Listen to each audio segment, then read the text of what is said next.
Hi, everyone. My name is Somini Sengupta. I am a reporter with the New York Times.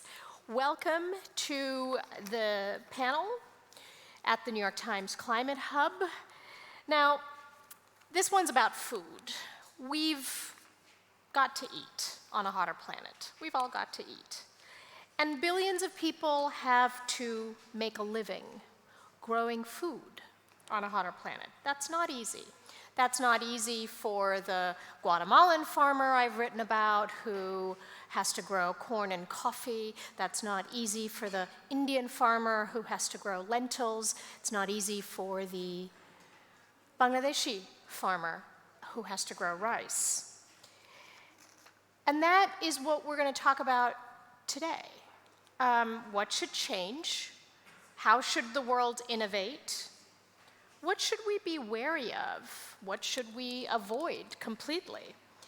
And this thing that we always hear about, climate-smart agriculture.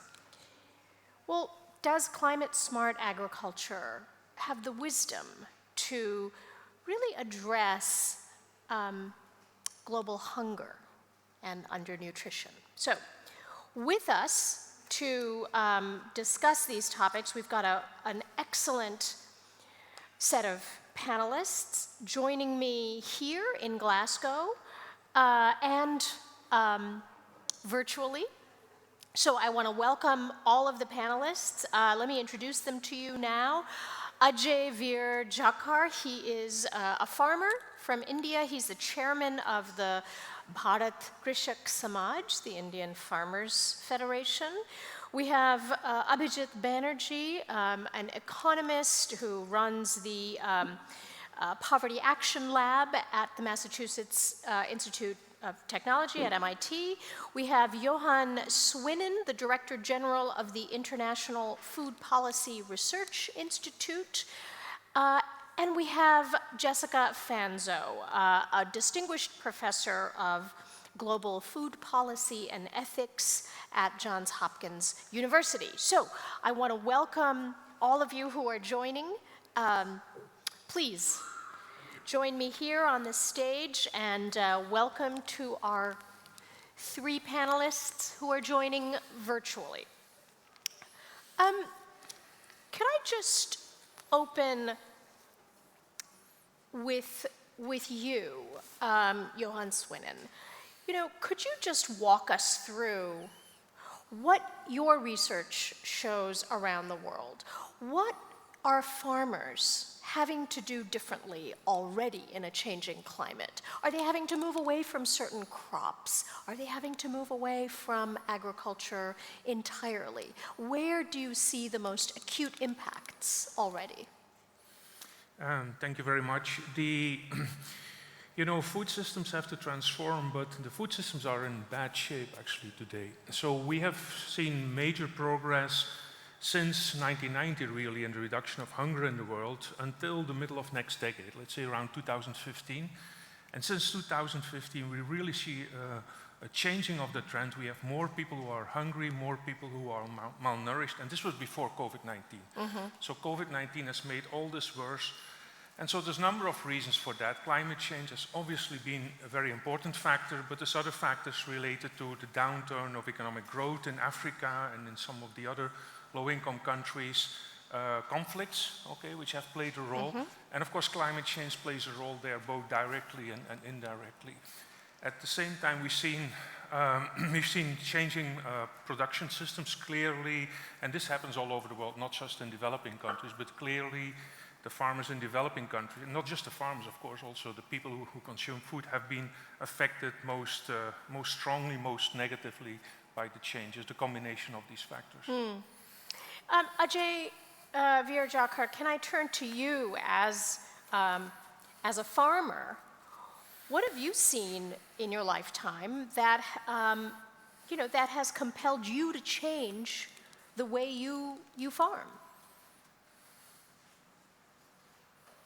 We are seeing a change in weather patterns. For example, on my farm, I see that the monsoon stays on for an extra month. It comes a little late.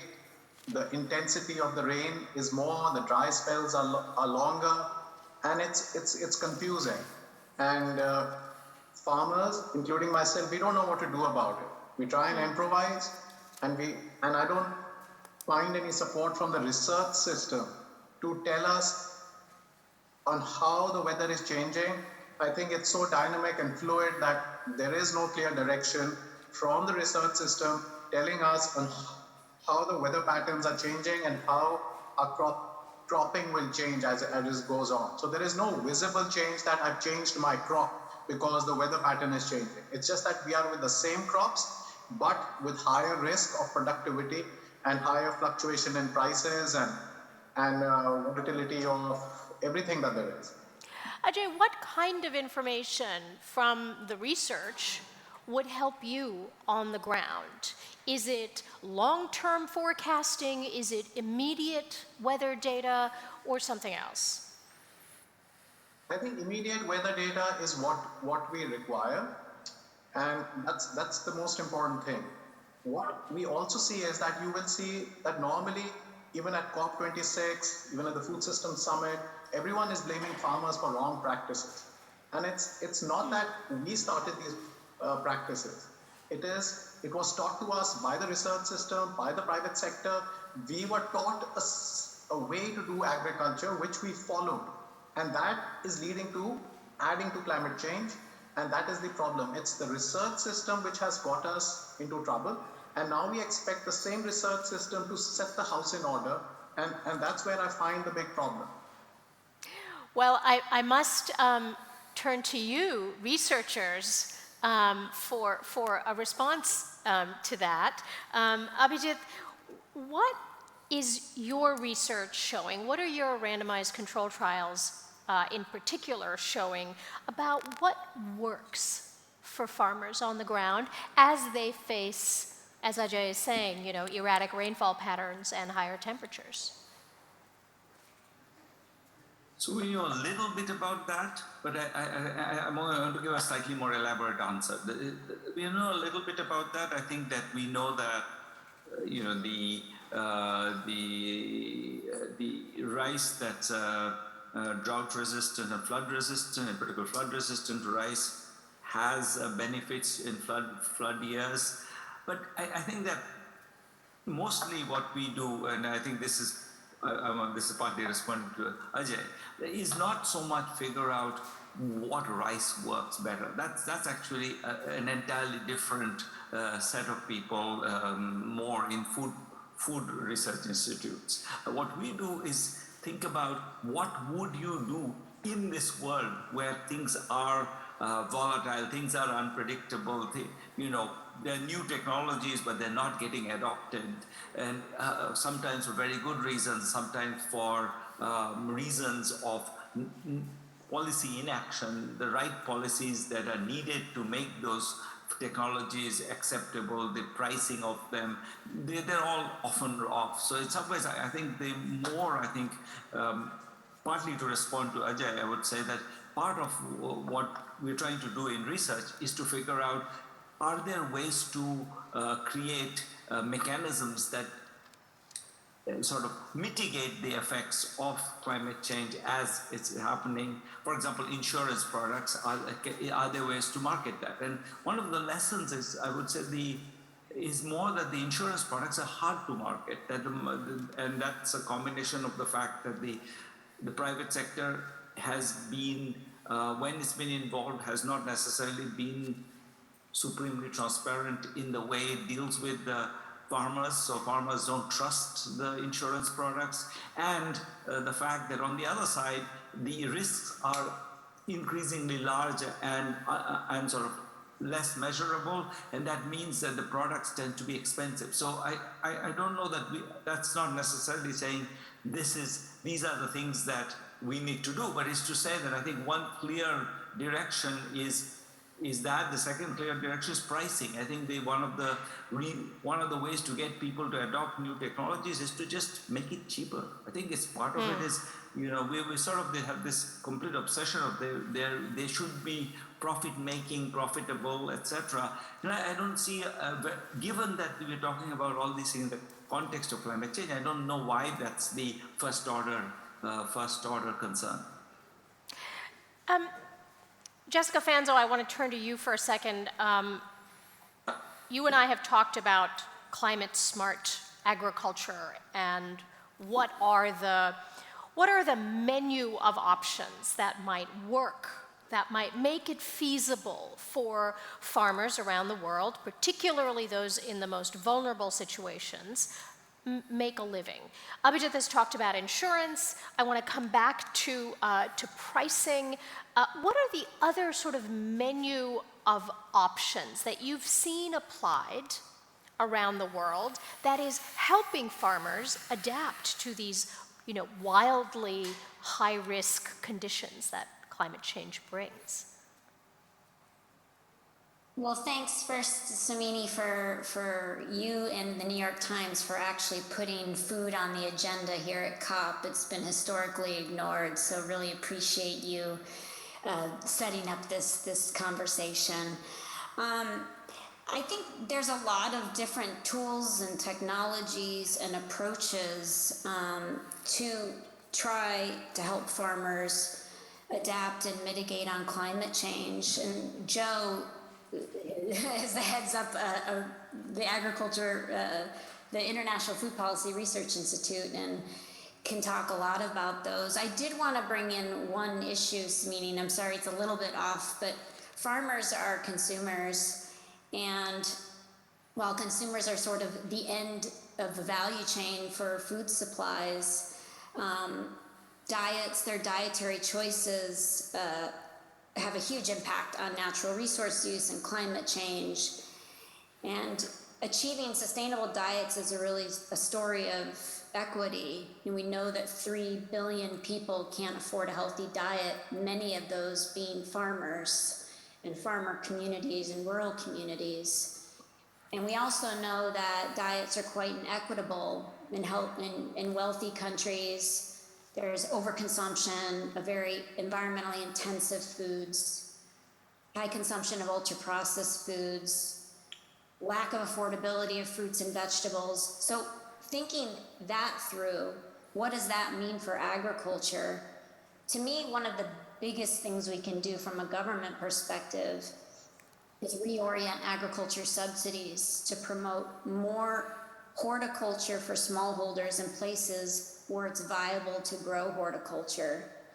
To do that, though, there also needs to be more support for farmers, better infrastructure, like Ajay said, better real-time technology, forecasting of data so farmers can better prepare, more weather insurance, as Professor Banerjee said. There's so many tools, but often they're not accessible to farmers. They're not reaching farmers. There's no extension services to help farmers. And it'd be great to hear from Ajay on how we can better do that. But I agree that farmers have been sort of sold a certain way of doing agriculture and at the benefit of just improving yields of calories of certain crops. We've completely undermined biodiversity and waterways, and this has to change, particularly if we want to address climate change in the very near future. So this is a really important point that I want to ask first you to address, and then any of you jump in. Look, the global agricultural system is sort of oriented to produce lots of rice, corn, wheat. Help me with the last one. Staple crops. Staple crops, staples. Yeah.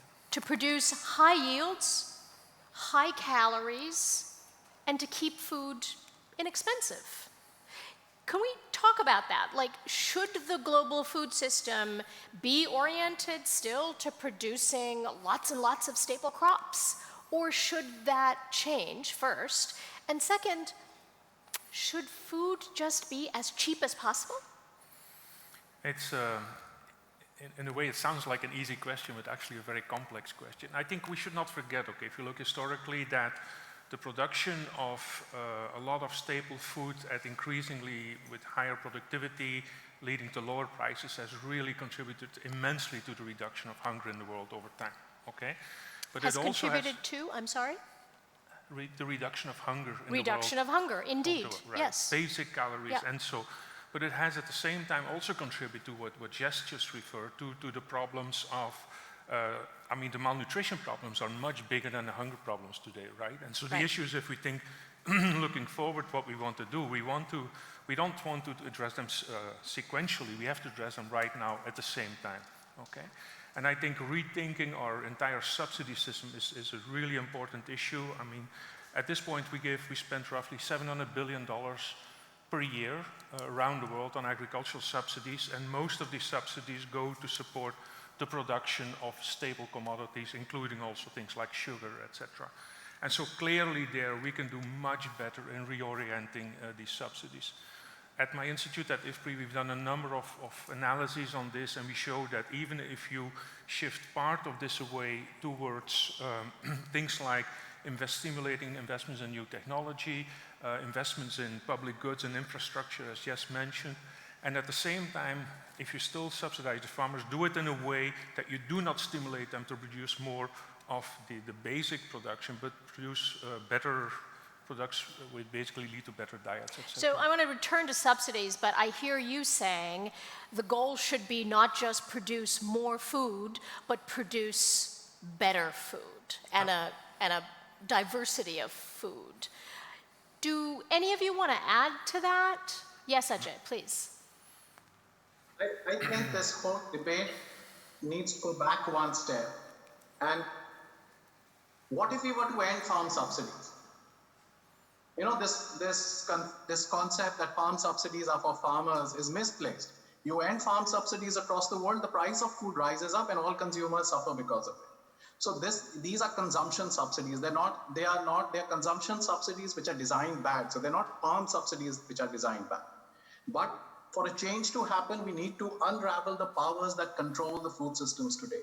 And there are 2 points I want to leave on the table for the panelists to respond, for which are the elephants in the room and that institutions are not responding. One is agriculture research. Who is funding agriculture research today? It's increasingly the private sector. The public sector is withdrawing from research in agriculture systems. They're controlling it. Even the CGIAR system is now looking for funds from Bill Gates and Melinda Gates Foundation. I mean, it's ridiculous. Why should the public sector be looking for funds from private donors, from philanthropists who are directing farm policy on agriculture, on value chains, even in developing countries? And what are we getting out of it? Most of the people who are hungry are in the villages. Most of the people who are poor are in the villages. And why is that? It's because there is a consolidation in the food value chain, which is increasing day by day.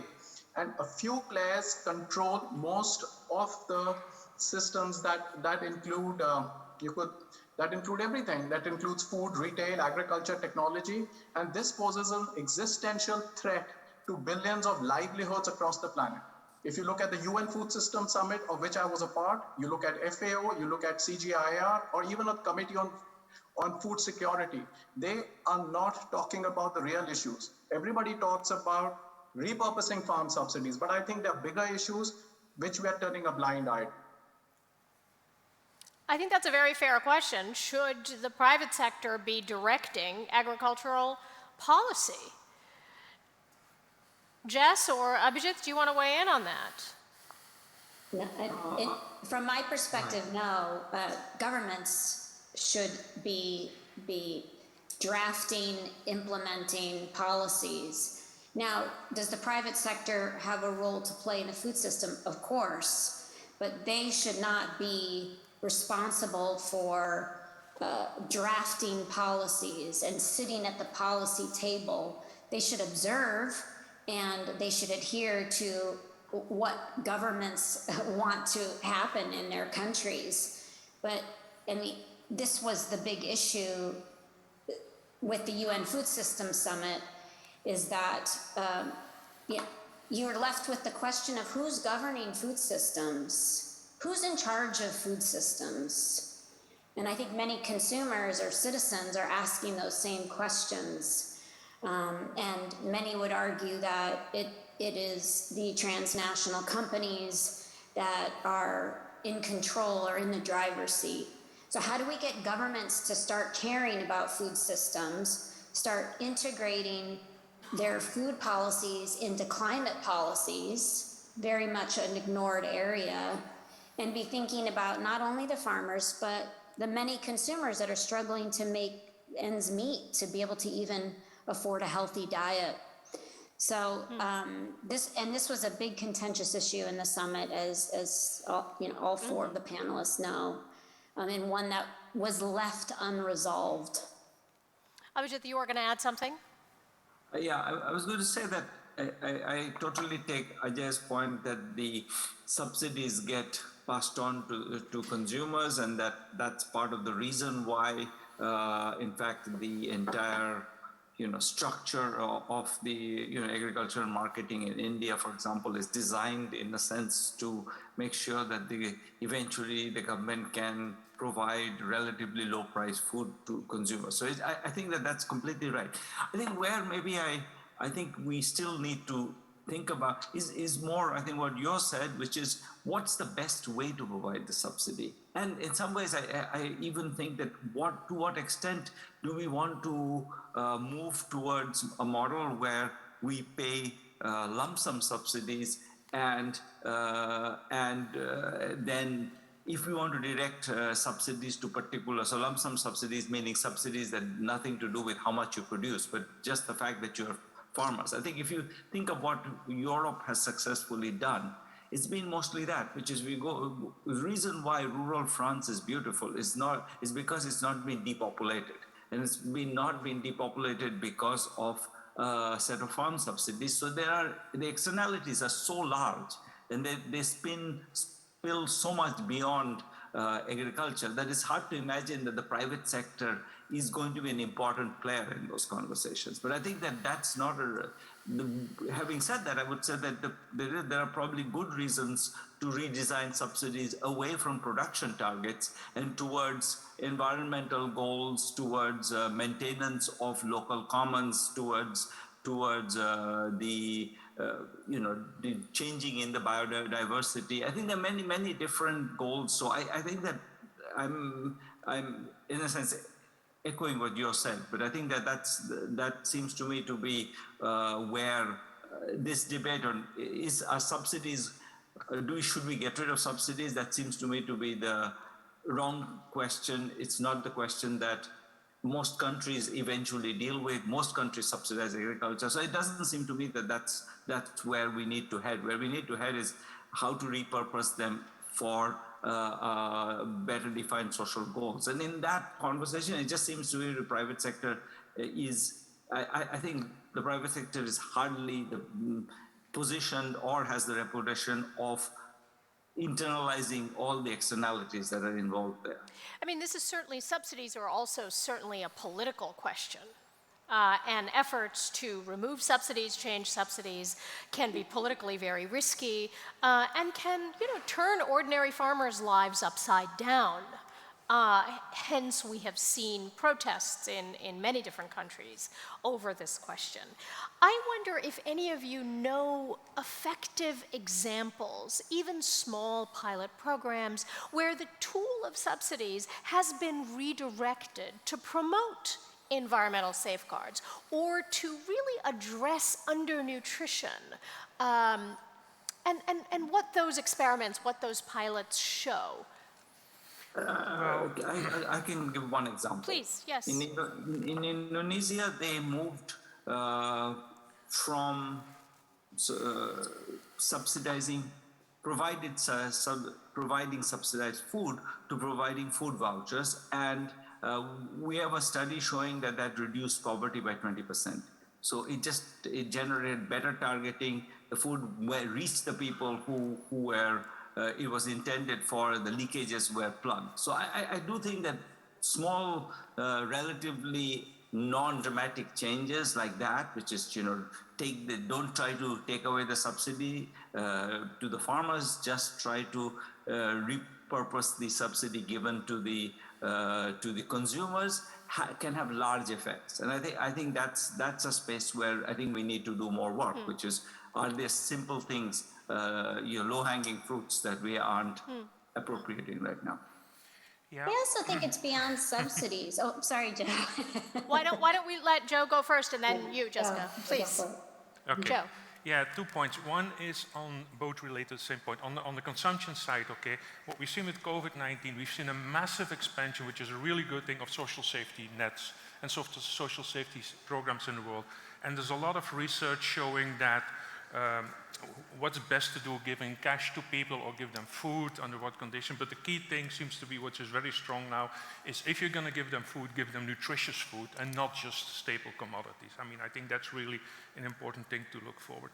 On the subsidy reforms, I mean, the biggest program arguably has been in Europe. I mean, Europe has changed its $50 billion euros per year, which is much even bigger than dollars, a subsidy program to agriculture in a period of 15 years, from a system where they were subsidizing the production of grains, sugar, etc., to a system which is much closer to what Abhijit said, the lump sum program, where farmers get the funds without determining what they're going to produce. And so I think the next step now, which is in the way here, but I think Europe has to go further on that, is to make that conditional, the subsidies, on environmentally sound production methods. Because as you know, there is some criticism from climate advocates about Europe's agricultural subsidies. Right, because and they thought that... it hasn't gone far enough in that way, and so I think, yeah. Jessica, please.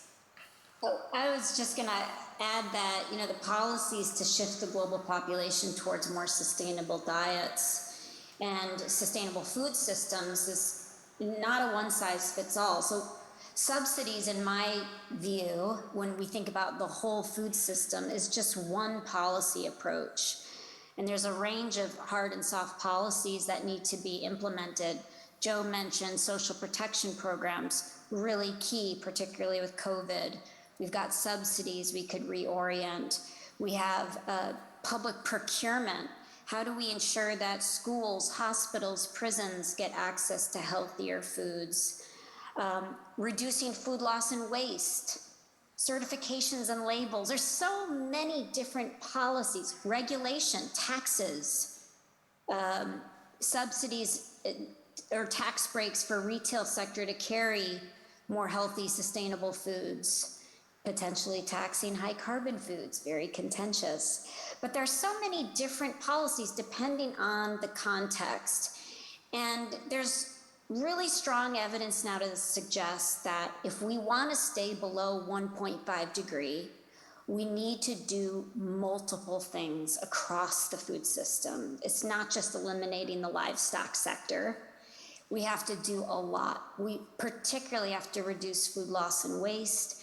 We have to move some countries towards much lower impact diets, the United States, for example, where I'm from, and more sustainable food production practices. We need all of it. So there's a range of policies that need to be put into place. And that's always sort of the boring answer, but I find it to be the realistic answer.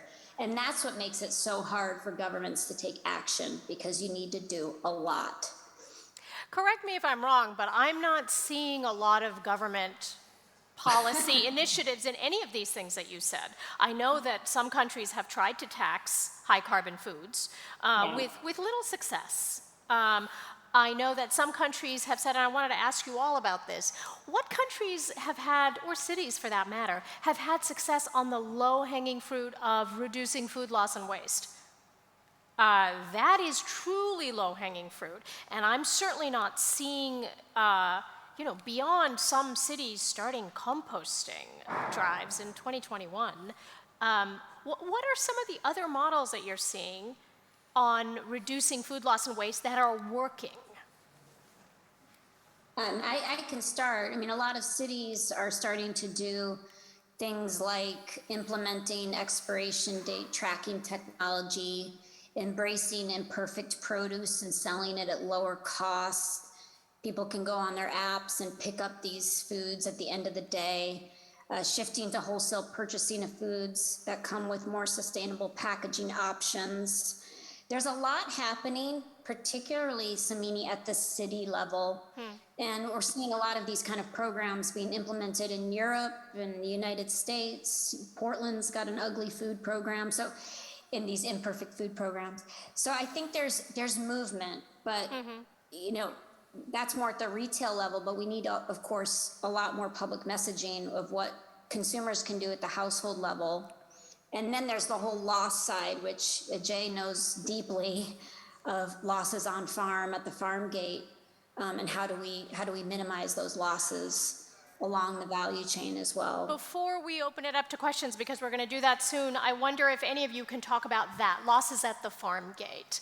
What are some things that you've seen that are working, and what more should be done? Ajay, do you want to start? I think there are two parts to this. One is that farmers are becoming dependent on nutrition from the markets, and they are producing monoculture crops for the market. So one of the ways to look at it, and most of the people who are hungry in the world are farmers in rural areas. So I would look at reducing food miles. I would look at local food loops where we have wet community markets. There is trading of commodities within villages and close by communities. And we look at it as a bigger picture. You could always talk about technology of putting in cold value chains. You could talk about food value chains, about cold storages. Those are also required. But I think we need to go back to the policy where it's not about investments, where it's about regulation, where it's about designing policies and processes where people are more dependent on what they're growing themselves. And that's what I want to leave it at. So how do you make farmers grow a variety, a diversity of food for larger self-consumption portion, a larger ratio for self-consumption within the villages and the community, and not be dependent on food coming from across oceans? And that adds to waste and loss everywhere. Can I add? Yeah. Yes, absolutely. I mean, I think this is really important. I think you have to look at, when you look at food loss and waste, you really have to look at it from a value chain perspective, from a systems perspective, okay? Even if you want to address the losses at the farm level, because a lot of these losses are because farmers, or let's say the system cannot store the commodities properly, okay? And then you come back to some of the points which Jess, for example, raised, investment in public infrastructure, electricity, for example. So I think now the whole movement towards have solar panel or solar energy driven local electricity grids, I mean, that really has a lot of potential, I think, for helping to have cold storage. Also, for example, milk, I mean, dairy is a huge industry in many developing countries. Crucial thing is get the milk to the facility where they can store the milk, and vegetables, of course, etc. I want to open it up to questions from the audience, both here and online. So do you want to start off? I have a colleague here who's going to help us with the questions. Thanks, Samini. We do have one question from the virtual audience. How can we ensure that agricultural innovation is designed and deployed in a way that really understands and reflects the specific needs and contexts of communities in emerging and least developed countries? Sorry, could we please keep the noise down in the house, because we're having trouble listening. Could you repeat that question, please? Yes, of course. How can we ensure that agricultural innovation is designed and deployed in a way that really understands and reflects the needs of communities in emerging and least developed countries? In emerging and least developed countries. Who wants to take that?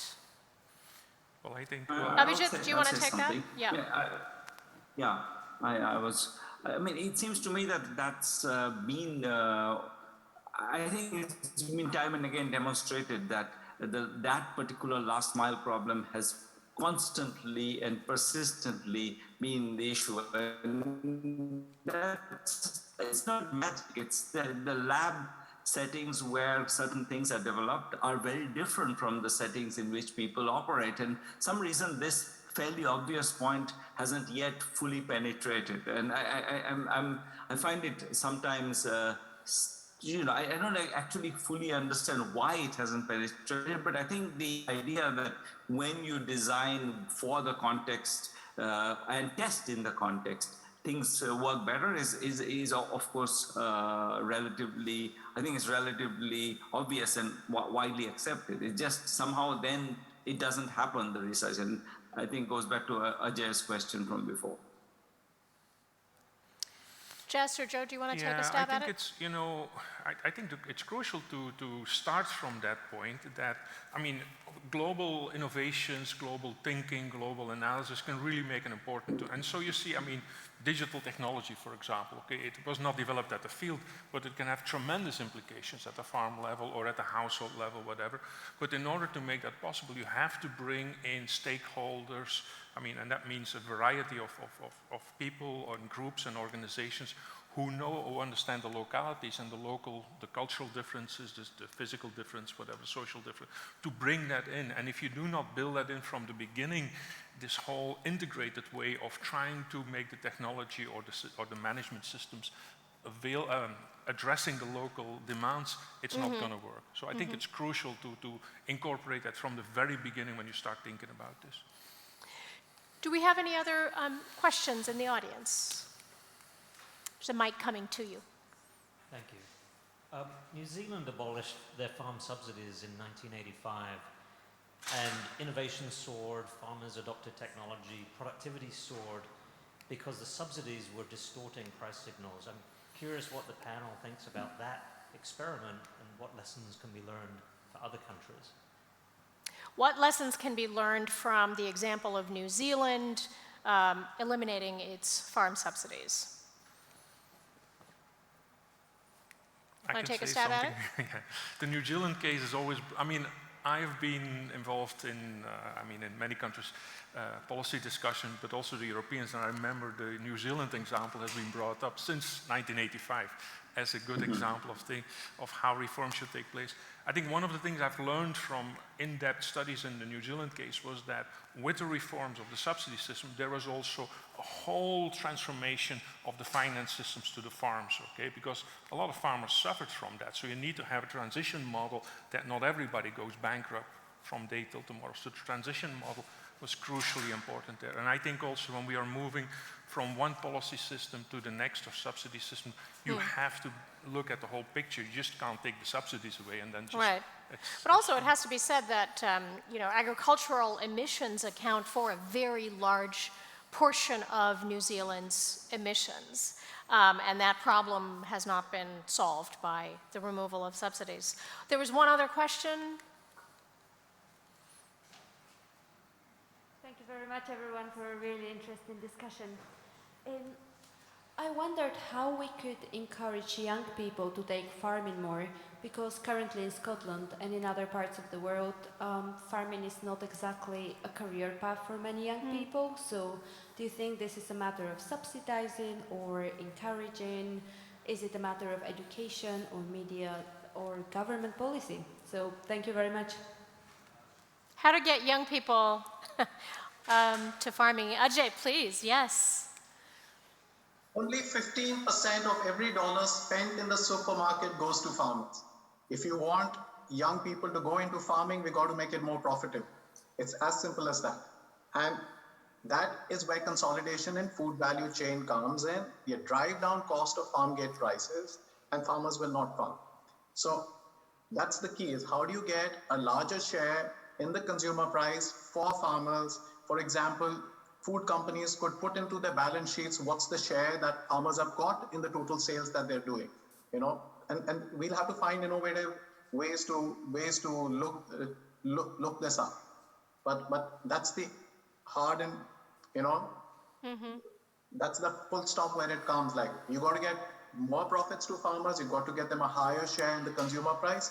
And one of the original points you raised about cheap food, this whole idea of giving cheap food is bad economics, because this is what is driving higher productivity per unit. This is what is driving biodiversity loss and carbon emissions. I think at the end of it, consumers will have to pay a higher price. And we need to rework on the economic models. Either the governments pay consumers to buy better food, or more nutritious food, and that's where it is. So two things. One, consumer, higher price for farmers, and consumers will have to pay a higher price. If There's no two consumers ways about pay it. a higher price, Ajay, you know, there's always that, the dilemma of what does that mean for poor consumers? You know, if food is not cheap, perhaps, you know, more of my money can go into it, but for the poorest of families, that will be a real challenge. That's a real dilemma, isn't it? I agree with you. It's the chicken and the egg story. You don't get higher prices for food, you will not get, people are not going to grow food in a way that is regenerative for the planet, which is good and will help stall climate change. We will have to make these compromises. Can I jump in?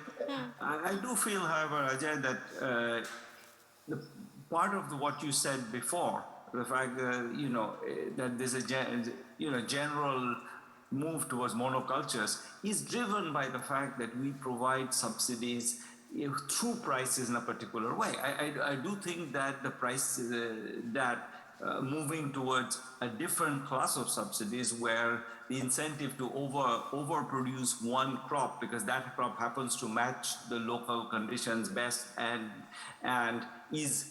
will be bought by the government at a relatively generous price is a part of the problem that you were alluding to. So I do think that there is a tension there, that we need to think of ways of making the subsidies more socially oriented, that the subsidies need to deal with social goals better than just blanket, okay, if you produce rice, we'll buy it at this price. I think that has to be somehow not the right, especially for a very small number of crops, as it turns out. That whole mix seems wrong. So whatever reason, I think we do want to have higher prices, but we want to have it higher prices in a way that reflects the social costs of producing those foods rather than just blanket way of subsidizing farmers more. I agree with that. Just want to add one point. We keep coming back to repurposing farm subsidies. You have to realize that 75% of the world's subsidies are going to 25% of the farmers. So just repurposing subsidies, 75% subsidies will only go back to those 25% farmers. And if you look at a one planet approach, I think the developed world will have to come back to its commitment of $100 billion per year for developing countries for adaptation, which they have just skipped talking about in COP26. I'm told that the 100 billion is getting closer. We should have some news around that later today. If I could just close with one very general question for you all. In the era of climate change, will we have to eat differently? Will we have to fundamentally change our eating habits, whether that's in the global north or in the global south?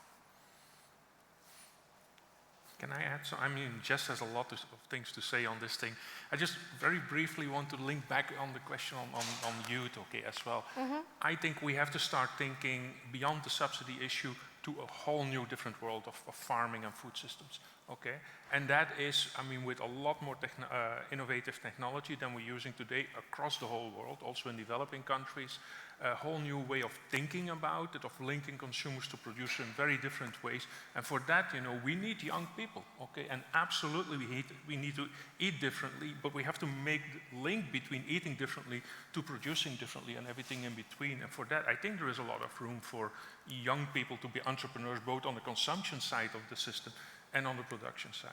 How do we have to eat differently? Sorry? How do we have to eat differently? I'm going to refer to Jess on that. She's the big specialist there. I think if we want to save ourselves and save the planet and all the species, we have to eat very differently. Some of us will have to make much more significant changes to our diets than others. Some people consume meat at every meal, which is just not necessary. It's not necessary for human health and meeting nutritional needs. And it's certainly not necessary for the planet. The question is, Samini, where do we go? We know that ultra-processed foods are increasing, so all these subsidies that are going into these staple commodities are really the ingredients for ultra-processed foods, which are proving to be incredibly detrimental to health. They're cheap, they're tasty, and they're convenient. So the question is, how can private sector push for more plant-based foods that are tasty, cheap, and convenient? The world will eat that if that's available to them. Right now, those healthy foods are totally unaffordable. And again, there will be people who will be left behind in these future scenarios. Is it the livestock sector? Is it farmers like Ajay? Is it consumers at the very bottom of the wealth index? You know, who is it going to be? And where should governments intervene through social protection mechanisms, through ensuring there's school meal programs for children who don't go hungry every day? This is the key thing. Will we all be eating lab-grown meat and finless foods? I'm suspect. I think some communities will. Will I think that technology will be disruptive? Potentially. Do I think it'll wipe the livestock sector from the planet, which is one of the goals? Maybe not. Particularly if you go to places like Africa, where livestock are still incredibly important. But again, it's a mix of policies. Yeah. It's a mix of diets, and we just need to ensure that everyone can get access to healthy diets. That's the big goal right now. We are at time. If either Abhijit or Ajay, you want to add one last thing about how we're going to eat differently, please be my guest. I just want to add 2 lines. One is we need sin taxes on ultra-processed foods, on extra salt, sugar, and all these things. And corporate voluntarism is never worked. And we need stronger mechanisms, stronger regulation to hold industry accountable if you want to eat differently. I'll endorse that last sentence. Thank you so much. Thank you to all our panelists. Thank you to our audience. And thank you for joining us at the New York Times Climate Hub.